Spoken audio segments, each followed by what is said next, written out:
Okay, guys, I'm going to talk about a really fun movie that I just watched a couple days ago. It's not one that I have in my collection yet, but it is now in my Amazon shopping cart, and I'll be adding it to my Amazon shopping cart here, making sure I add it to my collection. It's a fun little ditty called The Disco Exorcist. And it's a recent release that definitely pays homage to 70s drive-in exploitation. And it does so in such an insanely accurate and I can't even really review this movie because all I can do is point out all the things that just made it so much fun to watch. The basic gist of the story is that this disco king, kind of cock of the walk guy, likes to sleep his way through the entire disco crowd and luscious, coked out ladies, and runs across one gal that he has a fling with, and then kind of casts her aside like an old sack of potatoes, which she didn't really appreciate. She then decides to start flinging curses, and it's just. I don't want to reveal too much of the plot, not that there's twists to give away or anything, but it's just, I so deeply recommend this movie, especially to anyone that was fortunate enough to have been born around the mid to late 60s like I was. So we really experienced this era, albeit young, but enough to where I remember, I can authenticate so many things in that movie because I was there.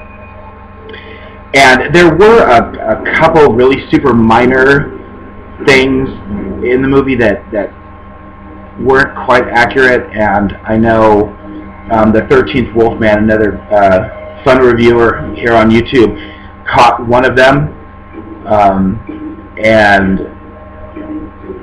so I'm not going to reveal it. We'll just see if you catch it as well. But it's so minor that it doesn't detract from the film. They put so much passion into really making sure that they get the details right. It has the scratchy kind of grainy film stock and everything, which technically if you would have seen it in the theater back then, it would have had a certain look to it, but it wouldn't have been so scratched up and stuff. Generally that's a degradation to the film that occurs over time.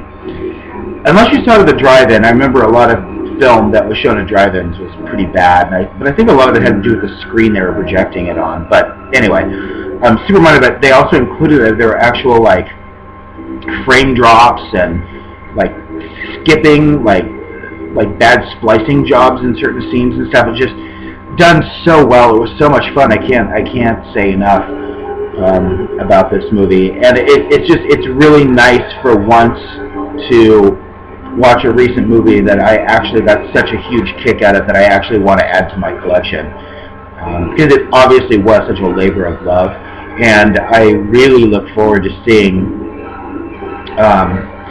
more releases from these folks and see what they can do. I think you ran across something, and there's another movie coming out from the same people called Murder University or something that I think might be kind of an 80s throwback kind of film, but I'm not sure.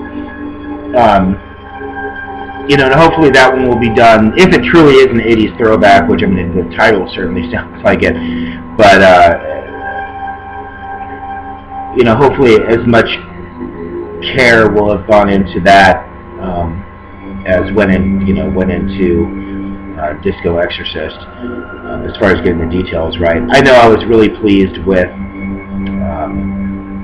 House of the Devil, but that's a movie that was on a much more serious note than Disco Exorcist.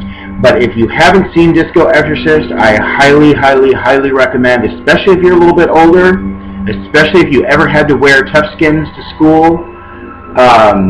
I recommend that you give Disco Exorcist a spin ASAP. Until later.